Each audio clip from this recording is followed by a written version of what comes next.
Estoy muy emocionada de estar con ustedes. Y bueno, las organizaciones invierten mucho dinero, millones en procesos, en tecnología, pero muchas veces se nos olvida invertir en el estado emocional de nuestra gente y se nos olvida realmente entender cuál es el impacto del bienestar y la felicidad en las organizaciones. Entonces, adelante con la presentación, por favor. Voy a compartir con ustedes varios puntos muy importantes, entre ellos un clavado fuerte para entender cuál es la realidad del trabajo en nuestros tiempos, cuál es la ventaja competitiva de la felicidad y qué significa felicidad y bienestar para las organizaciones. Para terminar hablando de qué podemos hacer, les voy a compartir un poco de qué es lo que yo veo en mi experiencia, que funciona, que no funciona, que hace falta, ¿sí? Vamos a ver los hechos, ¿no? El 87% de los empleados están desvinculados de su trabajo. Esto representa trillones de dólares en pérdidas anuales en Estados Unidos y alrededor del mundo. Y si nos ponemos a pensar que una tercera parte de nuestra vida la dedicamos al trabajo, o sea, 75,000 horas de nuestra vida estamos en el trabajo, quiere decir que para tener una buena vida tenemos que sentirnos bien en los lugares donde estamos trabajando. No es algo mínimo, no es algo que podamos ver como un lujo, es inminente para poder tener una buena vida. Obviamente todo se aceleró con la pandemia, estamos hablando de que el 20% de los trabajadores sienten una alta presión emocional, se habla de un nivel muy alto también de agotamiento en la gente debido al estrés laboral. Este agotamiento hablamos de lo que es el burnout, de lo que es ese cinismo por el trabajo, de no sentirnos conectados. Hablamos también de que hay niveles muy altos de ansiedad y depresión que impactan en la rotación, impactan en el ausentismo laboral y obviamente en la productividad. Y bueno, el estrés prolongado es lo que causa burnout, pero estamos viendo cifras muy altas en todos estos temas. Entonces, si en un estudio que hizo Gallup, en una muestra de muchos trabajadores, se dieron cuenta que solamente el 23% de la gente está floreciendo o prosperando en el trabajo. 59% están renunciando en silencio. ¿Qué quiere decir renunciando en silencio? Se presentan a trabajar, quizás llegan a tiempo, hacen lo mínimo indispensable, pero no dan ese alto rendimiento porque no se sienten contentos, no están involucrados. Y el 18% están renunciando a gritos. ¿Qué quiere decir? Hablan mal de sus colaboradores, hablan mal de su empresa, están activamente buscando otros lugares para trabajar, pero sobre todo son las personas que están sembrando un ambiente que se contagia y que es negativo para la organización y para los colaboradores. Si nosotros les preguntamos a estas personas qué cambiarían de su trabajo, y te invito a que tú también pienses qué cambiarían aquellas personas que están renunciando en silencio y que, como vimos, son el 59% de la gente que contestó estas encuestas y que es una muestra bastante representativa. ¿Cuál de estos tres elementos crees tú que ellos quisieran cambiar? ¿La cultura o el engagement, la paga y beneficios o las prácticas de bienestar? Y la respuesta, que espero puedan ver porque no sé si está un poco chiquita aquí la presentación, pero la respuesta principal es que la gente busca cambiar la cultura o el engagement por sobre las prácticas de bienestar y los beneficios. Ahora, las prácticas de bienestar, como están definidas, son prácticas más puntuales de tener flexibilidad de ir a casa, de poder gestionar el tiempo diferente. Y lo que hablamos en términos de cultura organizacional se habla de un sentido de pertenencia, se habla de sentir que tú puedes contribuir con ideas, con innovación, el sentirte valorado y sentir que aportas valor. Son todos estos elementos que a veces se consideran blandos, pero que verdaderamente te hacen incrementar un sentido y un propósito en tu trabajo en el día a día. Entonces, la forma de involucrar a la gente en la cultura organizacional es el buscar que haya una seguridad psicológica, que sientas que puedes compartir dudas, dar ideas, que puedes tú ser parte de la solución de lo que está viviendo tu empresa, que te sientas parte de un equipo, por ejemplo. Y hay muchos factores que contribuyen a altos niveles del estrés, pero cuando hay mayor involucramiento, la gente reporta menor estrés. Vean nada más la diferencia en porcentaje. Y cuando hablas de involucramiento, estamos hablando justo de todos estos elementos que contribuyen a una cultura mucho mejor, a una cultura de mayor bienestar, pero no solo porque implementan prácticas pequeñas de bienestar, sino porque realmente generan toda una conciencia de cómo valemos las personas que pertenecemos a la organización y cómo contribuimos.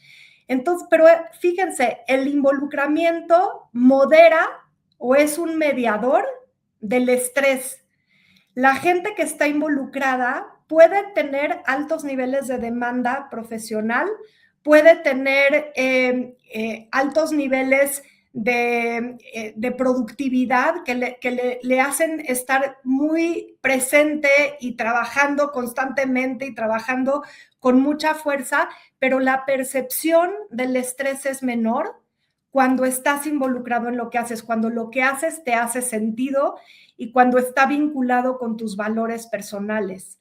Entonces, muchas veces hablamos de dar técnicas de manejo del estrés como respiración, yoga, meditación, etcétera, que funcionan muy bien, pero imagínense, si logramos que la gente se involucre verdaderamente con la organización y su trabajo, el estrés inmediatamente baja. Tenemos que entender bien qué es el involucramiento.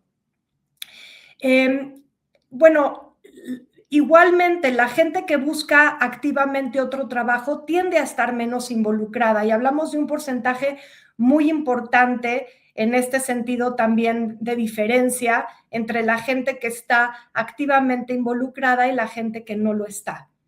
Y esto pues tiene costos importantes. Entonces, resumiendo brevemente, la mayoría de los colaboradores no están involucrados o están activamente no involucrados, buscando otros lugares, siendo esa voz negativa dentro de la organización.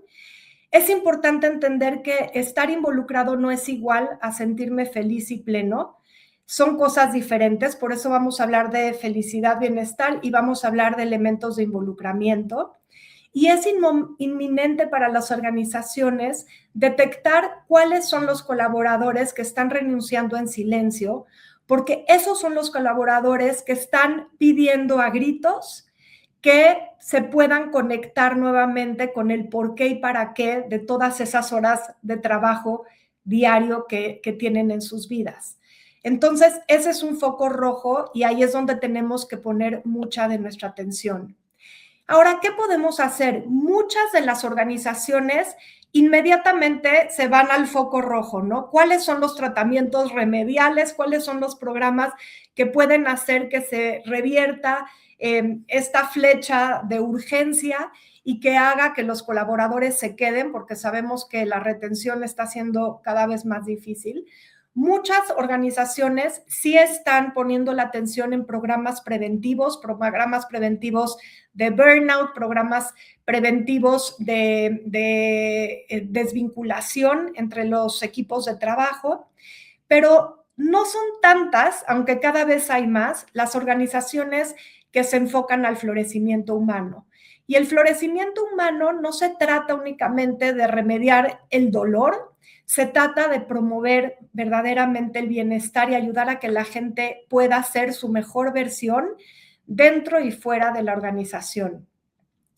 Este es un modelo muy interesante de Hayes que nos enseña que puede haber alto índice de enfermedad mental y puede haber bajo índice de enfermedad mental y puede haber alto y bajo nivel de bienestar con presencia o sin presencia de la enfermedad mental.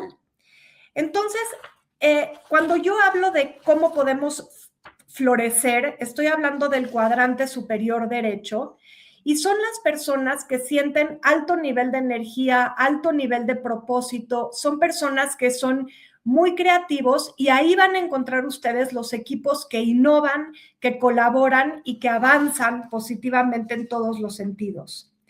Ahora, hay personas que tienen un alto nivel de bienestar a pesar de los retos, o sea, hay ausencia de enfermedad mental, pero son estas personas que están luchando constantemente, que tienen altos niveles de desgaste, que están muy comprometidas, pero todo lo que hacen lo hacen a un costo muy alto a nivel personal. Si se van ustedes también a ver la parte de personas que están languideciendo, que estas es un porcentaje muy alto de gente que sobre todo se dio realmente se recalcó el término languidecer mucho después de la pandemia, es hablar de gente que tiene bajo nivel de enfermedad mental, pero también bajo bienestar. Es gente que está sobreviviendo, gente que no está mal, pero que está apagada, que no puede dar lo mejor de sí, que hace lo que tiene que hacer y de alguna manera esto está vinculado con estas personas que están renunciando en silencio. Y por supuesto está el cuadrante en donde hay gente que está batallando constantemente, que tiene un muy bajo nivel de bienestar y también alta presencia de enfermedad mental. Y estas son las personas que tienen un cinismo muy importante, que tienen una desconexión y desvinculación de su trabajo y que tienen también altos niveles de burnout. Entonces, lo que buscamos para cultivar el bienestar y la felicidad no solo es enfrentar los retos como son y vivir más o menos bien, aunque obviamente aspiramos para allá, sobre todo si nos estamos moviendo de los cuadrantes de abajo, pero lo que buscamos verdaderamente es cómo podemos florecer, cómo podemos contribuir a la organización, dar lo mejor de nosotros a nuestros colegas, y también trasladar esto, obviamente, a nuestras familias y a nuestra vida personal. La psicología positiva justamente se enfoca en entender toda la parte del lado derecho del cero. La psicología tradicional buscaba cómo disminuir el sufrimiento y nosotros en la psicología positiva lo que buscamos es cómo contactar mayor propósito, cómo ver nuestro sentido de contribución, cómo podemos cultivar más emociones positivas en el trabajo, cómo podemos tener un mayor rendimiento y ser más creativos y ser más innovadores. Eso es florecimiento humano. Disminuir el sufrimiento no nos lleva a tener un bienestar y no nos lleva a ser nuestra mejor versión. Y lo que está comprobado es que la gente más feliz está satisfecha con su vida y su trabajo y también es más productiva. Entonces, podemos ver que la gente más feliz, y hay innumerables estudios, se siente conectada con algo más grande que sí mismo. Sus relaciones interpersonales son de alta calidad, tanto fuera como dentro del trabajo. Se sienten más satisfechas, es más generosa, tienden a ser dadores. Adam Grant ha hecho muchos estudios sobre el poder dar y la gente que se da a sí misma también es gente que da más a los demás y esto tiene que ver con su satisfacción de vida. Cuidan más de su salud, viven más años. Esto obviamente tiene un impacto también en ausentismo laboral. Ahorita vamos a ver los beneficios en términos organizacional. Tienen más experiencias de flow, que ahorita vamos a ver lo que significa, pero buscan retos más grandes porque tienen más recursos. siente que su vida tiene un sentido más profundo, son más optimistas y al ser más optimistas son más resilientes. Mucha gente cree que ser optimista es una ilusión, pero está comprobado que la gente optimista es mucho más perseverante, busca cómo sí hacer las cosas, tiene menos pretextos y está más comprometida. A nivel organizacional, si pueden hacer más grande también para que la gente pueda ver los beneficios, pero hay porcentajes altísimos y mayores en innovación, mejor retención del talento, un incremento en las ventas, un aumento en la productividad, menos agotamiento y burnout, menos ausencia y menos rotación. Entonces, estamos viendo todos los argumentos que podemos nosotros tener y que son importantes, sobre todo si el rol de ustedes es acercarse al liderazgo de la organización y mostrar los beneficios tan grandes de tener colaboradores felices y tener altos niveles de bienestar. Pero si todavía no te convencen estos temas, hubo justamente en 2024 el estudio más contundente de todos que hizo DENEV, en donde se hicieron 15 millones de encuestas en 1,600 y pico de empresas, en donde calificaron el nivel de felicidad, de satisfacción, de estrés y sentido de propósito en el trabajo. Y lo que se dieron cuenta es que el valor, o sea, las acciones de las empresas subieron conforme subió el nivel de bienestar en las mismas. Entonces, aquí pueden ver que hay una fuerza de correlación entre bienestar y el mercado de valores. Esto quiere decir que a mayor bienestar en las empresas, mayor es el compromiso, como decíamos, de los colaboradores y mayor es el impacto que esto tiene a nivel financiero en las empresas. Lo más contundente de todo esto es que esta relación es predictiva. Este es un estudio enorme, internacional, con una muestra gigantesca. Es la prueba más importante de que invertir en el bienestar de los colaboradores de verdad es algo que vale la pena hacer.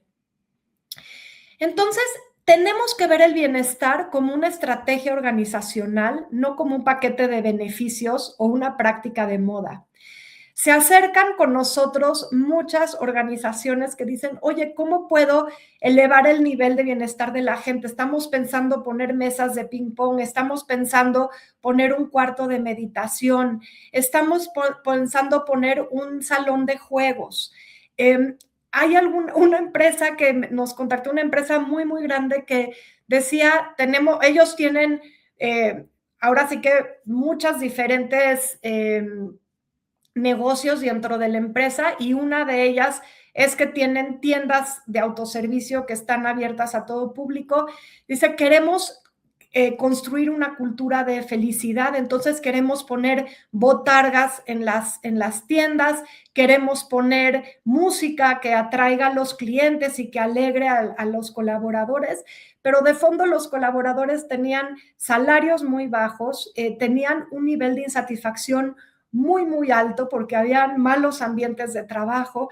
Entonces, eso nos va a servir momentáneamente porque la gente se acostumbra a todo, nos acostumbramos también a lo bueno. Te saboreas un pastel de chocolate, el primer día que lo pruebas te fascina, te lleva a sentir que estás en el paraíso. La quinta, sexta o décima vez que lo pruebas te acostumbraste, te sabe rico, pero te acostumbraste. Tenemos que ver el bienestar como una estrategia. Entonces, tenemos que tener un apoyo y compromiso de la dirección y liderazgo. Hicimos un proyecto muy grande en una institución financiera, trabajamos con más de 7,000 personas. ¿Y cuál fue un punto muy difícil al que nos topamos? Que después de esa gran inversión en un programa de liderazgo positivo, los líderes se dieron cuenta que después de abrir las puertas para fomentar la autonomía, el liderazgo entre los colaboradores, llegó un tope en donde los mismos líderes no estaban listos para tomar en cuenta las propuestas y hubo un clash porque muchos de la gente que sentía que por primera vez su organización estaba muy interesada en ver quiénes eran ellos como personas en sus contribuciones, de pronto realmente estas contribuciones no iban a ser escuchadas y no iban a ser implementadas en la organización. Entonces tenemos que alinear muy bien, bueno, trabajamos con esto, encontramos soluciones, pero es muy común que haya una buena intención inicial de liderazgo, pero que el liderazgo no tenga realmente el compromiso de afrontar los cambios que está queriendo hacer. Entonces, tenemos que trabajar con la dirección y el liderazgo, tenemos que entender que todas estas prácticas realmente son un compromiso a mediano y largo plazo versus resultados inmediatos. Lo que más funciona no es apagar fuegos, lo que más funciona es tener una visión que nos vaya acercando a esa mejor versión que queremos ser como organización y a esos resultados que queremos tener. Tenemos que estar interesados en ver la verdad. Es importante evaluar, es importante medir, no solo para que pruebes que los resultados de la implementación de lo que estás haciendo funciona, sino porque eso nos va a ayudar a saber qué tenemos que implementar. En otra organización muy grande nos llamaron, propusimos hacer una evaluación. Después de la pandemia, esta organización estaba teniendo muy buenos resultados porque había despedido mucha gente, pero la gente que se quedó estaba quemada, no daban más.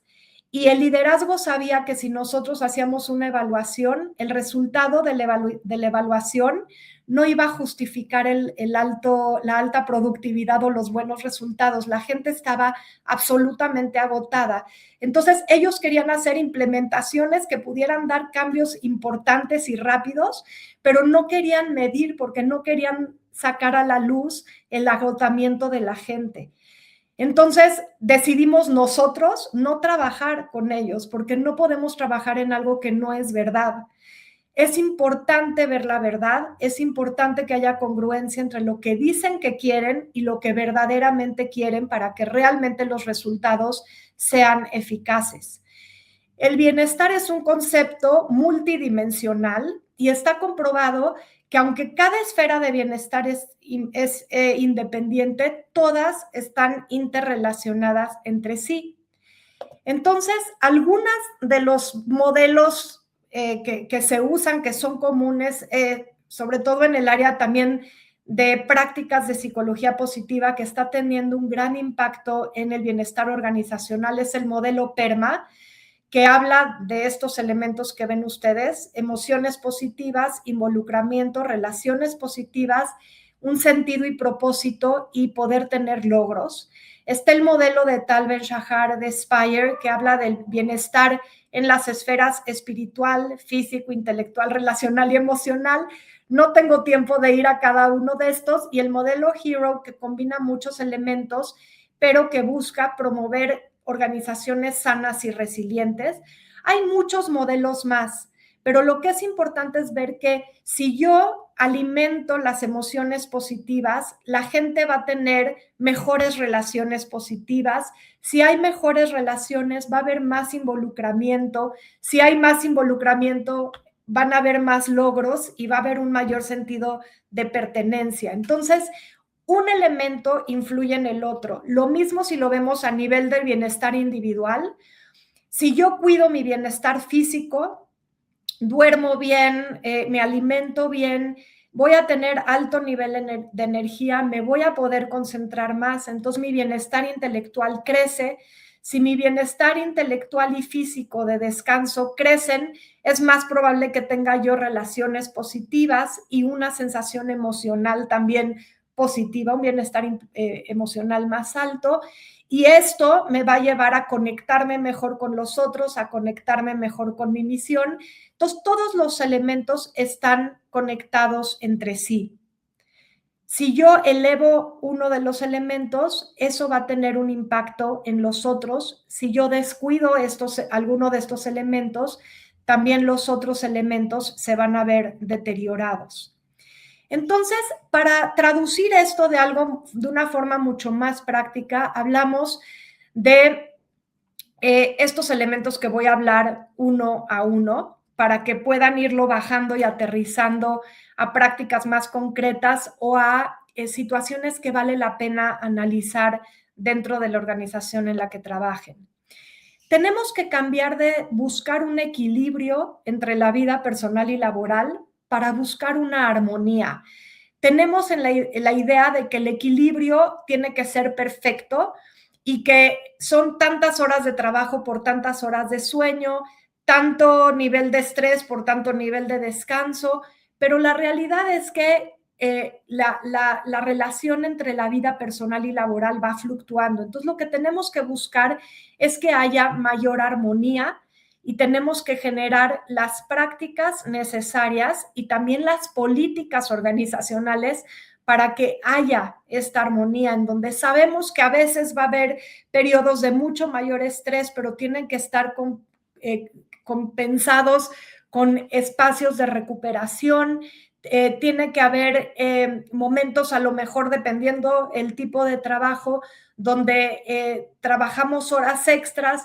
Entonces tiene que haber un espacio donde se entienda que si hay una graduación, podemos ir a ver a nuestro hijo y celebrarlo. O sea, tenemos que tener un diálogo con los colaboradores, pero antes tenemos que desarrollar políticas dentro de la organización que favorezcan esta armonía.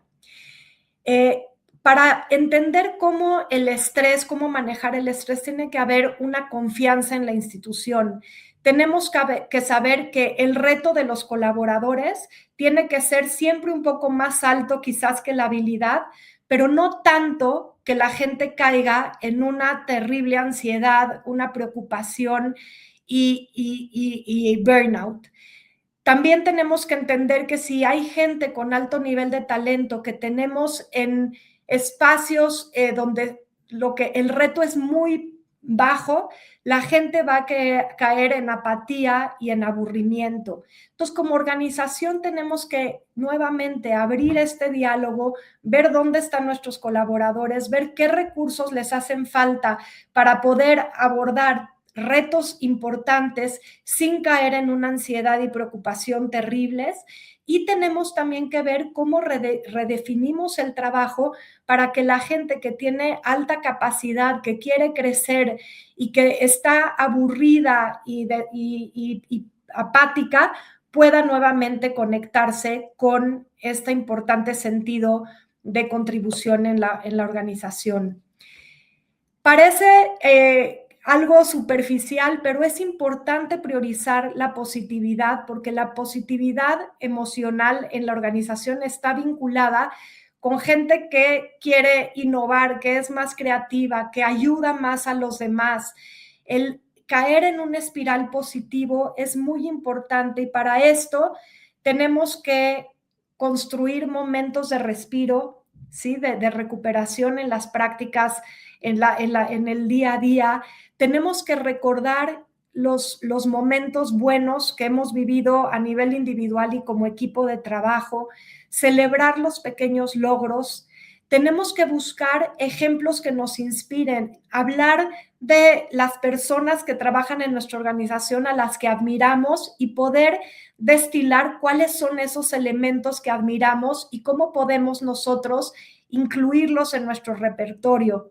El agradecimiento es algo muy importante, de verdad el crear prácticas de reconocimiento dentro de las organizaciones, el hacer agradecimientos públicos, el hacer agradecimientos personales y puntuales, es tan importante como dar un feedback de 360 2 veces al año. O sea, necesitamos que el agradecimiento sea parte de la cultura diaria porque hace que la gente sienta que importa y esa es una de las necesidades básicas más importantes. Tenemos que también centrarnos en lo que sí funciona de nuestros colaboradores, cultivar una cultura que está centrada en fortalezas, no nada más en debilidades. Tenemos que reconocer, y para esto también hay, por ejemplo, una encuesta, si ponen vía carácter.org y carácter con CH, porque es en inglés, pero la encuesta está en español. Y ahí pueden ver cuáles son las fortalezas principales de ustedes y de sus colaboradores, porque es importante que podamos entender en qué nos apoyamos para salir adelante, en qué nos apoyamos para desempeñar nuestro mejor trabajo. Y está comprobado que si tú usas tus fortalezas más seguido, entonces tu desempeño es mayor y tu bienestar personal es más alto. Y es importante fomentar la conexión en el trabajo híbrido, en el trabajo a larga distancia. La gente se siente muy desvinculada, incluso los líderes se sienten muy desvinculados de la organización, estando tan alto en el peldaño de poder, digamos. Es importante fomentar esta conexión entre personas a través también de hablar de cosas fuera del trabajo, a través de saber cómo te sientes verdaderamente, es muy importante. Después hablamos de cultivar hábitos positivos. Es importante ver cuáles son las intervenciones mínimas viables que pueden hacer un gran cambio, cómo organizo mi tiempo, estrategias de organización son importantes para que la gente pueda ir progresando en vías de un mayor bienestar. Y para crear hábitos positivos es muy importante tener recordatorios. Por ejemplo, si yo quiero cultivar la gratitud, tengo que ponerme algo que me diga agradece para que yo me acuerde y empezar a agradecer, por ejemplo, todos los días a alguien que hizo una diferencia en mi trabajo. Y al repetirlo muchas veces, esto se convierte en ritual y después ya no requiere de esta energía tan importante de sostener un hábito nuevo. Entonces, tenemos que cultivar muchas prácticas a nivel de un hábito, así como lavarte los dientes, para que se vayan haciendo como algo intrínseco de las personas y de las organizaciones. Hábitos positivos que estén vinculados al valor de la empresa y a la cultura de la empresa. Entonces, podemos nosotros decir que nosotros fomentamos el bienestar de nuestros colaboradores. ¿Qué es bienestar? Defínelo y cómo puedes tú hacer de esto un hábito en la organización. Otro elemento súper importante es la seguridad psicológica. Yo sé que van a ver en estos 2 días mucho de esto en las demás ponencias, pero no quise dejar de incluirlo. Si lo pueden hacer más grande para que la gente lo pueda ver, pero es bien importante ver que estamos hablando de la seguridad de aprendizaje, en donde tú puedes seguir aprendiendo, puedes hacer preguntas y te sientes seguro. Después estamos hablando de poder retar un poco el status quo, poder atrevernos a decir qué nos preocupa, qué podría ser diferente. Sentir una seguridad entre los colaboradores, donde sabemos que, al revés, si pueden hacer más grande la presentación, mejor, por favor. Si pueden, la parte de la colaboración entre los colaboradores, de sentirme apoyado, de sentir que verdaderamente hay para mí un punto de pertenencia, que no importa si cometo un error, no importa si pienso diferente que tú, hay un espacio importante para mí dentro de la organización. Y finalmente está este concepto que está siendo muy importante hoy en las empresas de mattering, sentirme valorado y sentir que aporto valor. Toda la gente quiere saber que lo que hace es importante, entender cómo lo que yo hago aporta algo bueno a la cadena de valor de la organización, cómo mi organización aporta algo bueno al mundo. Hay muchas prácticas que se pueden implementar para fortalecer este sentido de mattering, este sentido de contribución y de reconocimiento. Y nuevamente, ¿cómo podemos llevar todas estas prácticas? Tenemos que medir medir para saber cuál es el punto en el que queremos trabajar. Tenemos que definir, después de medir, cuáles van a ser las intervenciones que podrían hacer una gran diferencia, cuál es el problema que queremos solucionar y cuál es la aspiración que tenemos como empresa. Después tenemos que priorizar y entender cuál es el punto de inflexión. Como decía Pitágoras, yo puedo darle la vuelta al mundo, al globo terráqueo, si tengo una vara suficientemente larga y entiendo cuál es el punto de inflexión. Si yo hago presión en los puntos más importantes, si yo aporto algo diferente, como organización para cambiar un pequeño punto, la organización puede dar la vuelta completa. No tenemos que cambiar toda la cultura de la organización. Aprendamos a reconocer los puntos de inflexión y empecemos a implementar las intervenciones mínimas viables. No subestimemos el poder de un pequeño cambio que se sostiene a través del tiempo. Es mucho mejor un pequeño cambio que se sostiene a través del tiempo con congruencia, con perseverancia y con compromiso, que tratar de hacer muchísimos cambios que no se pueden sostener.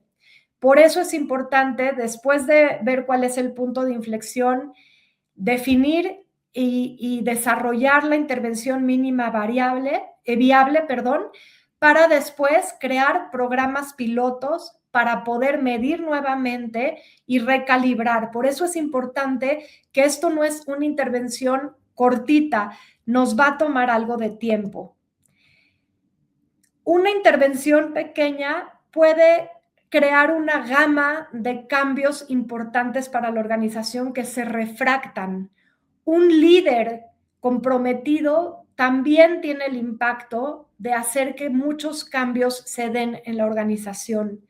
No subestimemos ese rayito de luz, porque ese puede hacer que toda la organización se llene de esta gran luminosidad, de este florecimiento humano.